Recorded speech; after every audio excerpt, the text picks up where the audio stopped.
Hi, so in this video I'm going to be showing you step by step how to fix a snapped cassette tape. Basically how to splice a broken cassette tape. Now I did a video like this quite some time ago, well over a couple of years ago I believe, and a number of people commented that they couldn't clearly see the cuts that I was doing. So I've deliberately set up this video in a very specific angle so you'll be able to very clearly see all the cuts that I'm doing. I'll go through very slowly and I'll explain each step that I'm doing as I work to fix this snapped cassette. So as you can see, we have our cassette here. We have the two ends coming out the bottom of the cassette. And basically what you're going to need, you'll need a couple of coins, and I'll tell you about that in a moment. And you'll also need an x-acto knife, kind of just like the one that you see here at the bottom of your screen. So basically the first thing we have to do is take the two ends of the snapped tape, okay, and pull them out a fair amount, each end. Okay, and another thing that's very important, please make sure you're pulling the ends of the tape out of this space right in the middle above the pressure pad. You don't want to pull out the tape over here or over to the right. You want to pull it out right there in the middle. Okay, so I've got my two ends, and another thing I will mention that's very important, you want to make your splice on the side of the tape that does not come in contact with the head of the tape player, okay? And as we go along, that may not make much sense to you now, but as we go along and as I show you, it will probably make more sense. So basically, what I'm going to do, and again, you have to be patient with this, so I'm going to take each end, and again, I don't want to make the splice on the side that comes in contact with the tape head. I want to make it on the other side. So I'm going to make sure the tape is twisted in such a way that we're making the splice on the correct side. And again, this takes a lot of patience. If you're not a very patient person, you might want to get someone else to do this. So I have that end, and I'm going to put down a coin to kind of hold the tape down, just like so. Okay? So that end is pretty much ready to go. Okay, and another thing I'll mention, I'm doing this on top of a wooden table, and you can see I've got some cardboard laid down. That's just so when I do the cut with my x-acto knife, I'm not cutting into the surface of the table, I'm cutting into the piece of cardboard that's on top of the table. So I have my first end of tape in place, and I'm going to do the same with the other end. Okay.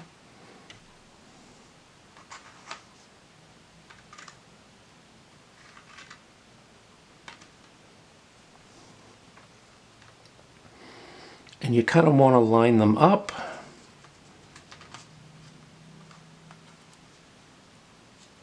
And again, it's a lot of trial and error. And again, just take your time, don't rush it. You really have to kind of take a deep breath and just be very patient and move along at a very patient pace. So right now I'm getting the two ends of the tape ready, and basically what I'm going to do is I want to lay both ends on top of each other, okay? And again, this can be a bit challenging because as you can see, the ends of the tape are very curled, and again, it's a lot of trial and error, and you might have to move the coins around to help you kind of get the tape in just the right position. So again, yeah, okay, kind of like that. But as you can see, that end, that tape end is really curly. It's really sticking up in the air. So I want to try to deal with that. Okay, so I kind of pull the tape back. Again, it's like delicate surgery. You're basically using the x-acto knife in a very delicate way.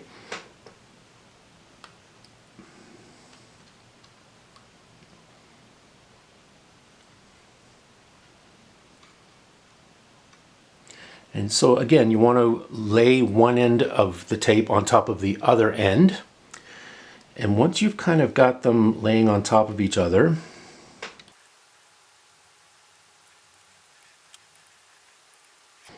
okay, so I've got, as you can see, the ends, both ends of each piece laying on top of each other.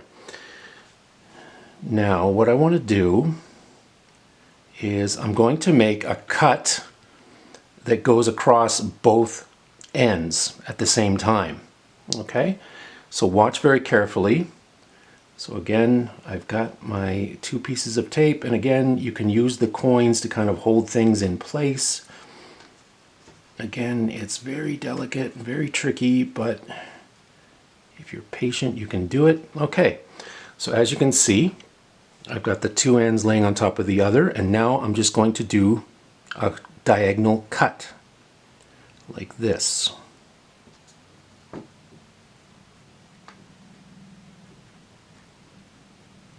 Okay, so I just did my diagonal cut, and there's going to be two little pieces of tape. You can get rid of those two little pieces of tape, like so.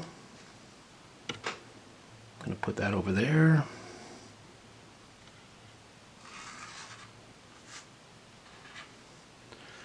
Okay, and basically what I want to do now is kind of get both of those angled ends up to each other, kind of placed next to each other. Again, use the coins.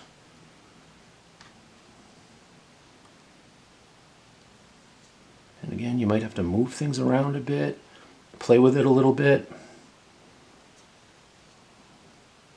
Okay, so yeah, so you want to get it as close as possible, like so.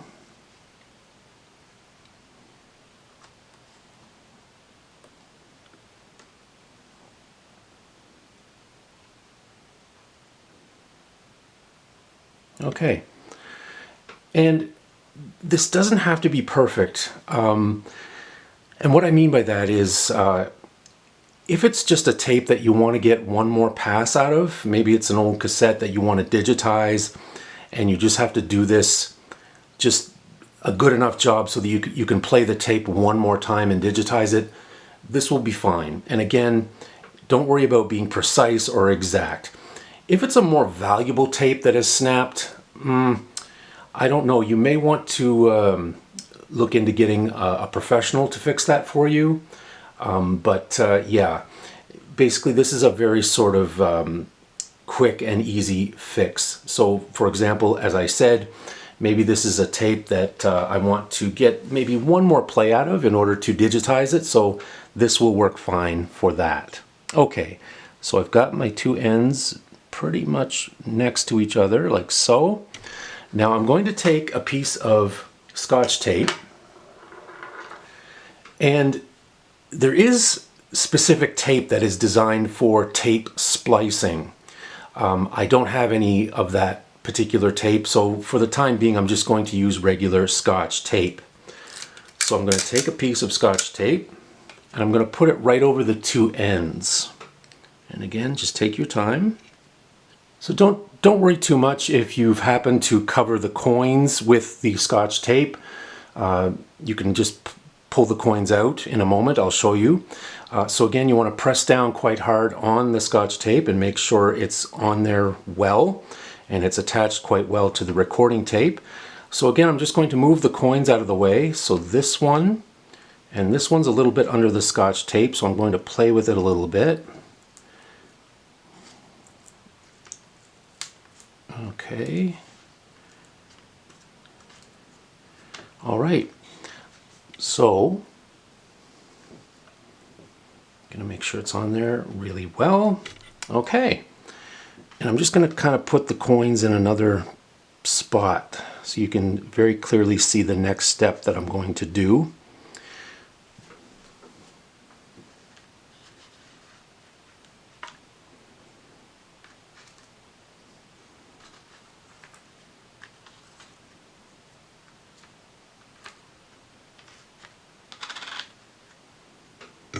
So basically, to finish our splice, I'm just going to take my X-acto knife and I'm going to cut along the bottom edge of the tape like so, and I'm going to do the same thing on the top edge of the tape like so.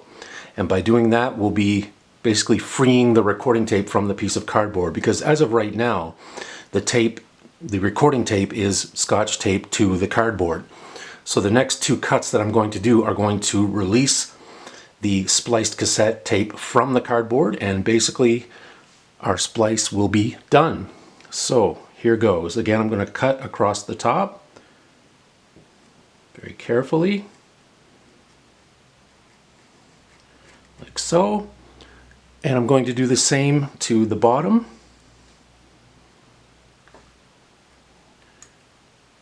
And again, take your time.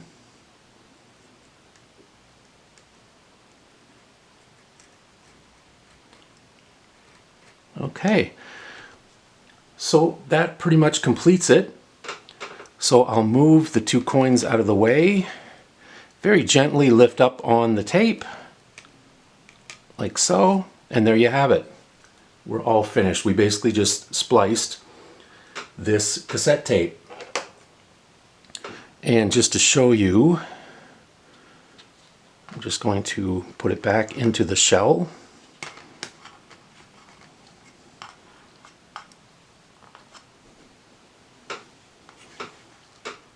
And there you have it. So I basically just rewound the tape back into the shell, and there you can see it's ready to be played at least one more time if we want to.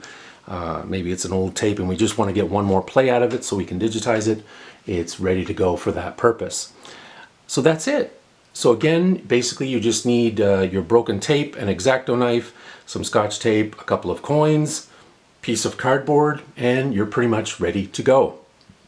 Thank you very much. I hope you found this video helpful. Please feel free to leave a comment, give us a thumbs up. And as always, if you haven't subscribed to the channel yet, please do. It really helps my channel grow and it's greatly appreciated. Thank you so much. We'll see you again next time. Take care. Bye-bye.